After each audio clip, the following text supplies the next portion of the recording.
Hey, welcome to the Elijah Rising podcast, where we are discussing the myths, misconceptions, and most asked questions about sex trafficking. I'm Adam, and today I'm joined by the executive director of Love People Not Pixels. This is Joe Madison. Hey, Adam. Welcome to the podcast. Thanks, man. I'm fired up. I'm ready to get going. We're happy to have you here. Joe's a first guest on our new podcast. And as I said, he is the director of Love People Not Pixels, which is a Houston-based nonprofit fighting sex trafficking by reducing demand and eliminating access to the exploited. And this is the second episode in our series about the connections between sex trafficking and pornography. And the question that we're asking today in particular is, does pornography lead men to buy sex? And so before we jump specifically into the details of that question, Joe, you used to work a corporate job. Now you're the executive director of a nonprofit, and you chuckle a little bit, right? So why is that? Why do you now spend your days talking to people about pornography? I'm laughing because I blame you. I blame Elijah Rising. Okay. I say that tongue in cheek. I almost get asked on a weekly basis, why do you do what you do? And I think they're expecting some earth-shattering personal story and experience, but really, it became something that was clear to me. I did house church for quite a while, and one of the people in our church sent me a link, and that link was Elijah Rising's van tour. Oh, wow. It was about a 7-minute video. Just opened my eyes. And here's a guy who grew up in the area, right? I lived in a bad neighborhood. I'm thinking that I'm pretty savvy.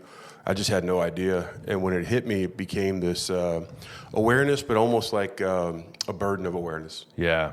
And for about the next 2 or 3 days, it just kept tapping me on the shoulder. What are you going to do about it? Wow. And so we took it back to our church on that Sunday, and we spent the entire Sunday talking and praying about it, and began to get involved. So you ruined our lives. Thank you, Elijah You're welcome. Rising. We're very happy to do that for you. Yeah, but it all came from awareness. And I can tell you, with our org, it is the highest compliment when somebody tells us, Love People Not Pixels, they got this awareness and it caused them to take action. Yeah. And it's ruined their life. So we're trying to ruin some lives. Yeah, hey, that's what it's all about, ruining lives, I guess. But it's that bringing the awareness to the people that, they just didn't know. They just didn't have the exposure to the issue, whatever the case may be. And we hear so often, it's that kicked in the gut feeling when suddenly your eyes are opened to the issue.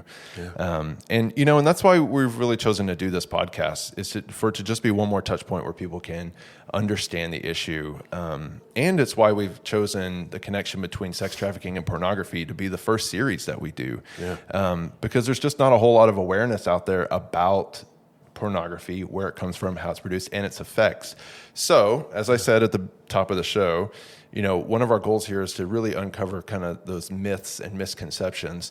So what do you, as director of LPMP, what do you think is the biggest misconception about pornography consumption? I know I'm supposed to say the biggest misconception is that it's harmless, but man, it is so much deeper than that. It goes so much further than that.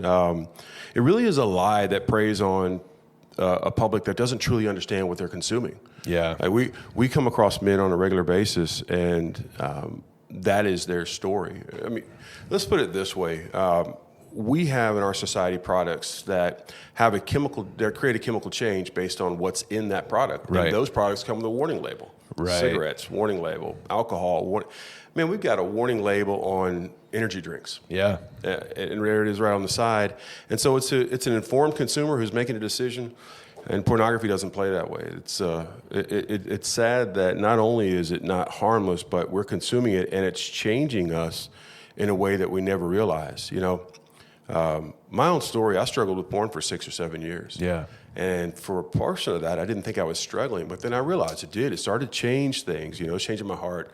It was changing my mind. It was changing my relationship with my wife. And that really caused me to be kind of introspective about, okay, am I consuming or being consumed? Oh, yeah. Because it was really the latter in my case, and we see it play out regularly. So when I say that about is it harmless, not harmless, I'll even kind of go a little further than that. So I was kind of doing some review on a presentation we were going to do, and I saw this study, and the study was from these divorce attorneys of all people.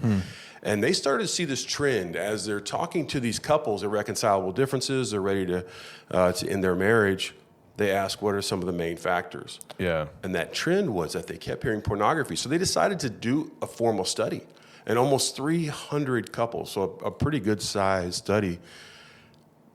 It's heartbreaking to hear, but 56% of them said pornography was one of the major reasons. So there was this disassociation of intimacy. Yeah. And until it really came down to it, they didn't put their finger on it, but pornography was a huge part of that in their relationship. That story, those statistics, that makes me think of like an epidemic. Yeah. Right. I mean, well over half are reporting that this is a significant cause to the destruction of a family, relationship, love, intimacy, continue.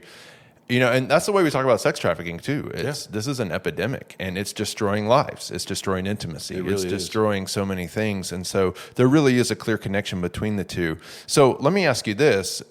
The question that we're talking about today is, how does pornography lead men to buy sex?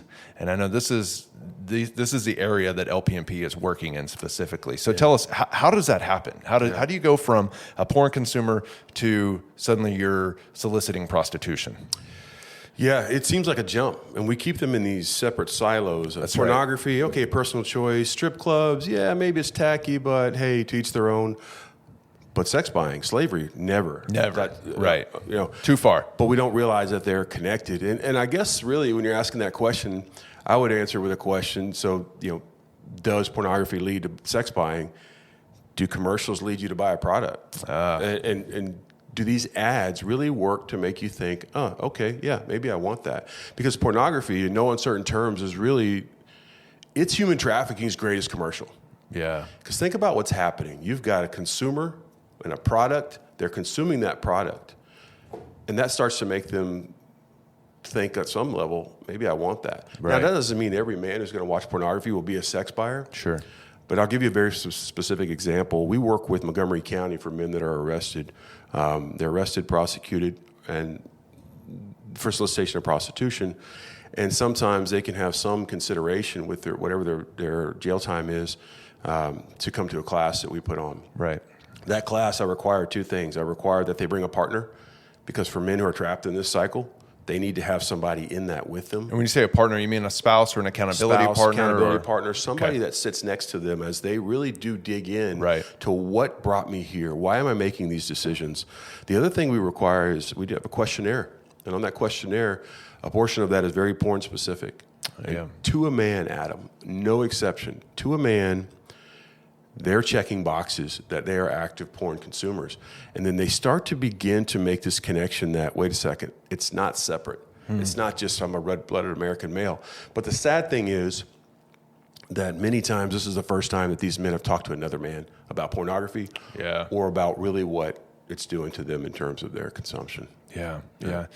You talk often, just because we know each other and I've heard you give presentations, you talk often about something you call the escalation dynamic. Yeah. So for the listeners, for the viewers, what's the escalation dynamic here? Yeah, so I'd love to take credit for this, that I sat down and in my infinite wisdom created this thing, right? But that's not how it happened. The way it happened is one of the ways we fight demand. When we say we confront it, we're on site when men are arrested. They're literally sitting, got their hands behind their back. They've been arrested minutes prior for solicitation of prostitution. HPD, Harris County, Montgomery County, they bring us in, and it's just really kind of an example of the collaboration that happens here in Houston to stop human trafficking. Well, when we're there, we have the opportunity to talk to these men. Yeah. And so just imagine this is a busy afternoon. We're working with Harris County, and I was just finishing up talking to one man, having a discussion with him, and the next guy's coming up. He's been standing there for a couple minutes. So I start talking to him.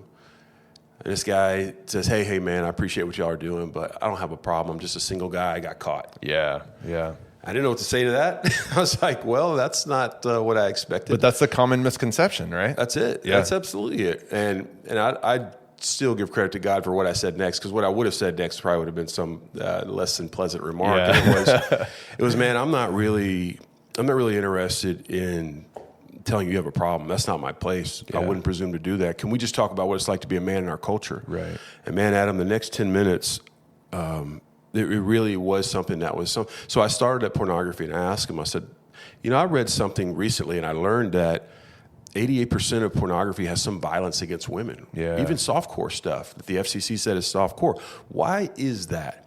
And so he didn't answer, obviously. He was kind of checked out, I thought. So I said, well, that's stair step. Because after you've watched some of this, air quotes, single X porn or softcore porn, there is this inclination. Your mind changes, and you start to be really escalated to that hardcore pornography. You need more. That's right. It's like a drug. Your brain is neuroplastic, right? It starts to change exactly how it functions. So for a while there, that's enough. And then for some men, okay, I've seen it, but I want to be around it.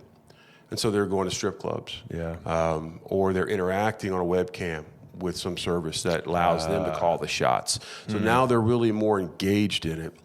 And then still further, I'm talking to this guy, and I was like, the statistics of women who are adult entertainers, or strippers, so to speak, it's staggering to see what percentage of them were abused as a child, or sexually molested at some point. Right.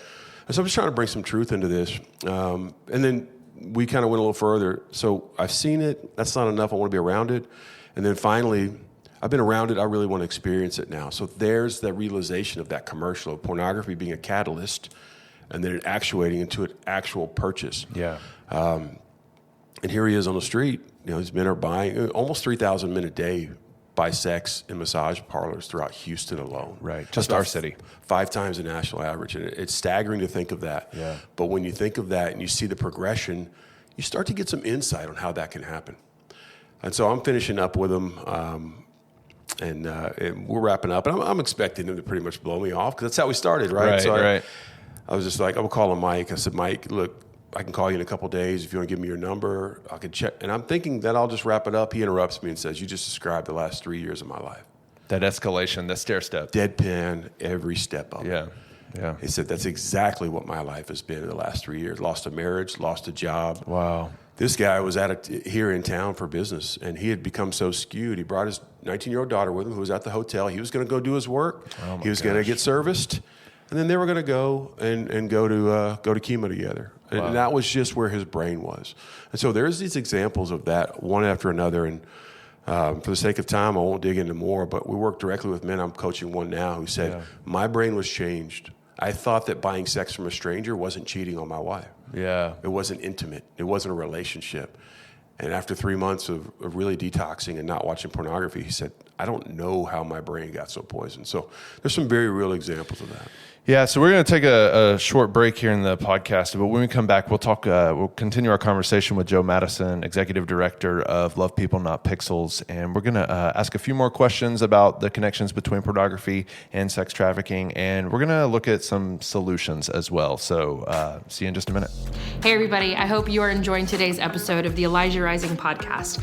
Right now I'm standing in the Elijah Rising store that sells goods that empower survivors of sex trafficking. All the items in this shop, the purchases support the employment as well as the restoration of women that are in our program. So please come visit us at 11th and Studewood or online at shop.elijahrising.org. And today on your first purchase, we're going to offer you $10 off if you shop online using code podcast. Welcome back to the Elijah Rising podcast. And on this episode, I'm joined by Joe Madison, Executive Director of Love People, Not Pixels. And Joe, we've been talking a lot about the myths and misconceptions surrounding porn, porn use, porn consumption, and how that can escalate into buying sex. But let's spend a bit more time on the harm question. Yeah. Who's this harming? How is it harming them? What do you say about that? Yeah, I think we do need to spend a little more time on it just in this podcast and as a culture. The porn industry, they've done a great job of steering this conversation toward a morality and a religion-based conversation. Yeah, well said. If we fall into that trap, then it's very easy to wave it off as judgment. It's very easy to wave it off as, hey, you've got this selective morality that you're applying to me. We've got to talk about what this really is, and that's a behavior and a health issue. Yeah. Kind of going back to the controlled substance before, the things that have a warning label on them because it changes chemically. Right.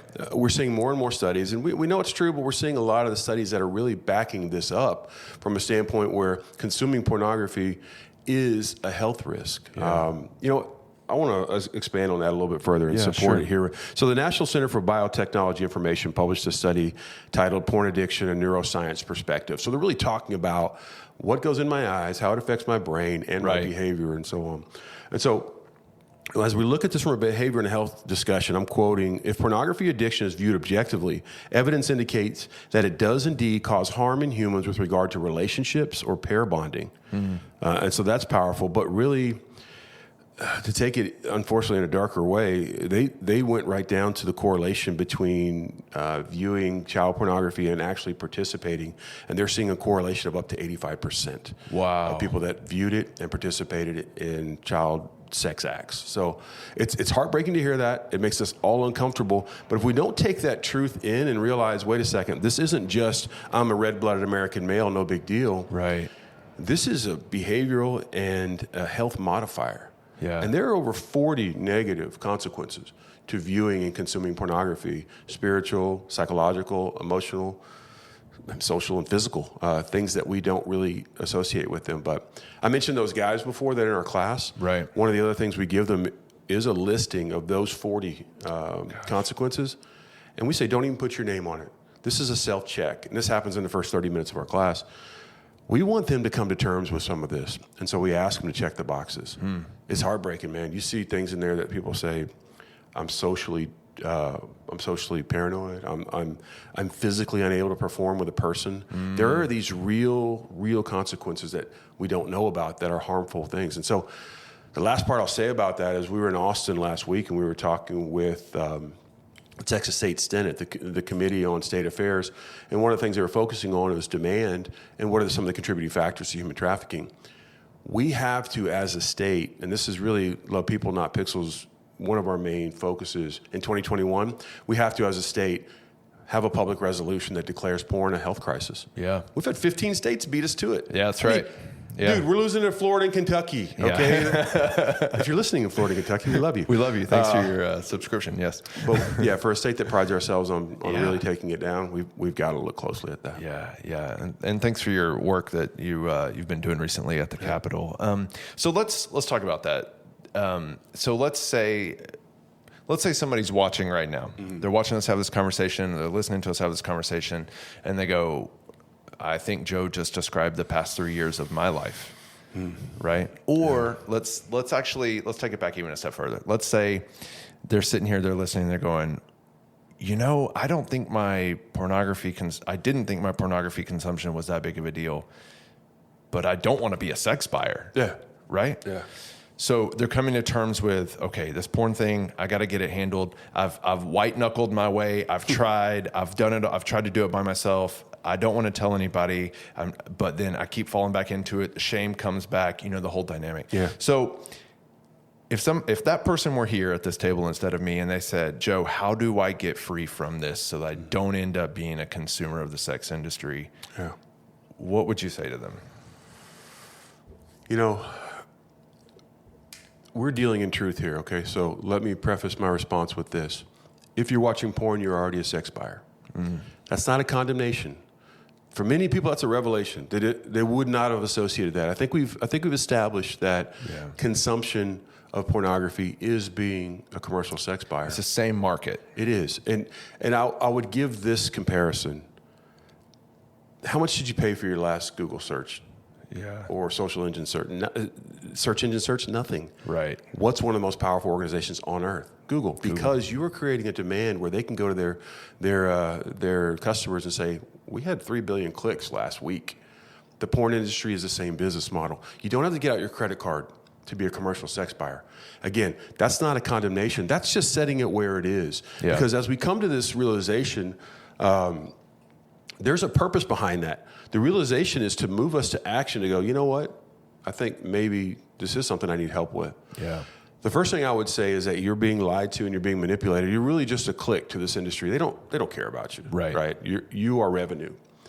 Find people that do care about you. And sometimes it's hard, but the porn industry flourishes because it puts you in a shame box where you don't want anybody to know. Yeah. We all talk about how it's okay and we celebrate it as a culture, but I'm not talking to anybody about it that I'm struggling. Yeah. I mentioned earlier that I struggled for 6 or 7 years. I never would have said that before. Yeah. Because of that shame. That's right. Keeps That's you boxed exactly in. what it was. Yeah.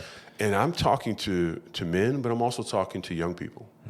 As we realize that the average age for exposure to pornography is around 9 years old. We know that there are young people that are struggling with this. Yeah. And the last thing they want to do is have somebody they care about judge them. So how do we get past this, whether we're an adult or a young person or even a woman watching pornography?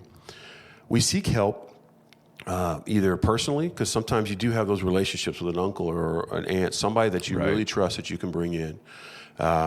Sometimes it's not personal. Sometimes it's professional. There are counseling services. If you're at work, there are services for addictions for chemical and alcohol, but you don't ever have to identify what the addiction is to your work. Right. You may just be struggling and thinking maybe I am compulsive, having a compulsion. So there are ways to get help through your work. Yeah. There are ways to get professional help through organizations like Love People Not Pixels. If you're struggling and you're watching this or listening to this, I want to invite you, please email defender@lpnp.org. That's going to go directly to our organization. We are then going to reach out to you and talk about some ways where we might be able to walk with you. One of the reasons the email address is defender@lpnp.org is because we call our volunteers defenders. Yeah, that's right. We equip them in a way just to come side by side, shoulder to shoulder, like none of this judgment. We take the judgment and all that out of it because our defenders know they've either been there or they understand to some degree what it is to be tricked and have that compulsion. We want to see free people to be able to flourish and have that freedom and restoration. Yeah. So it can be a personal connection that you have. If you're a young person, you can trust maybe a school counselor or somebody in your life that you care about, that cares about you, because this industry does not get past that shame because it's not your fault. You're lied to and you're suckered. And if we can help, reach out to us as well. Yeah, and another plug for LPNP, you guys also have a defender program where you'll walk with married couples. That's right. Who not just men or women who have a problem, but specifically married couples. Yeah, you'll put a spouse with a spouse, a woman with a woman, a man with a man, and walk that journey together as right. Man, that's such a good note. Thank you for bringing that up, because we tend to focus on the buyer or the person who's struggling, and that's right, we should, but we don't realize the trauma that is incurred by a spouse who says, why wasn't I good enough? Right. Why did he turn to that? Right. I thought he loved me. It feels like adultery. Oftentimes we hear the term, this betrayal syndrome. What we do is we pair the spouse, usually a woman, sometimes it's a man. Sure. But we'll pair them with somebody who's been down that road. And no judgment. You can talk for an hour a week. You can grab coffee and just talk about what it's like to work through that. And the part of the Defender program is our defenders are not therapists. Our defenders are facilitators that can come alongside somebody who's struggling. And we, LPNP as an organization, has connected those defenders with resources to refer people to that are trained therapists, that are behavioral therapists, that are people that can really bring some of that good information and the truth versus all the poison that they've been consuming. Such good work. So last question I have for you, Joe, is what would a world without pornography look like? Okay, world. So my thought is drawn to globally. Yeah. Globally, we would see an instant and enormous reduction in exploitation and trafficking. Yeah. Bottom line, pornography, you take that out, you take out a systematic exploitation, and you take out buyers as well. We start to change that mindset. We get to the point where it's not enough to shame somebody. We've got to change the heart so they never buy again. That's right. And we've got to eliminate the commercial conduit for bringing people in. And demand requires supply, and supply is fulfilled by human trafficking. And pornography creates demand. That's globally. I guess personally, we'd see a return to intimacy. We'd see connection with spouses. We'd see great sex, man. We wouldn't see great sex. That's right. We'd see relationships to rediscover great sex. Because, man, pornography is not sex, right? Yeah, that's right. That's right. A sexual act without involving that partner who you love and care about and are intimately connected to, that is not sex. Right. When you're able to have sex, the stories that I hear from men who've gone through the program, worked with a defender, and gotten to the point where they've cleared their mind, they're off of porn, they've rediscovered this healthy obsession almost with their spouse and being affectionate. Imagine that. Having that affection. Wow, what a plan, right? Yeah. It's almost as if God designed it that way. Wow. Well, it's almost as if. So that's where I could see some immediate change. Yeah, that's incredible. Joe, thanks for joining us on the podcast today. And great. if you want more information about Love People Not Pixels, where would they go? How would they find you guys? So you go to our website, is lpnp.org. That's lovepeoplenotpixels.org. You can like us on Facebook. You can Love People Not Pixels as well. Search us there. On Instagram, same name. Find us, because while you may hear a podcast and it may hit and resonate with truth, you're going to get busy. You're going to go make dinner. You're going to move on. It's best to have something where you'll tap you on the shoulder and remind you of really some of the truths that are out there and how to continue to have these healthy, flourishing relationships and get help. Yeah. And if you're listening, watching, and you want to take a next step, there's all sorts of ways you can do that. One way to make an impact on this right now is our friends at Exodus Cry have launched a petition to shut down Pornhub, one of the largest porn carriers on the internet. And they have written a petition to shut down Pornhub and hold its executives accountable for aiding in sex trafficking. So you can go to traffickinghub.com right now, and we'll put the link in the details of the episode here, and you can sign that petition. Elijah Rising is a sponsoring organization on that petition, and so we invite you to go do that. Additionally, if you're looking for more information or other ways to get involved, you can visit elijahrising.org, visit our website, and look at the different ways that you can get involved with our work. You can visit us on Instagram as well at Elijah Rising and most social media platforms. You can also shop our social enterprise store at shop.elijahrising.org. And a version of this very podcast and all the podcasts that we record, a video version of that can be found on YouTube. So go to YouTube and subscribe as well. Rate us, do all the things. Tell your friends, share it. Let's get this information out there because it's so important. Yeah.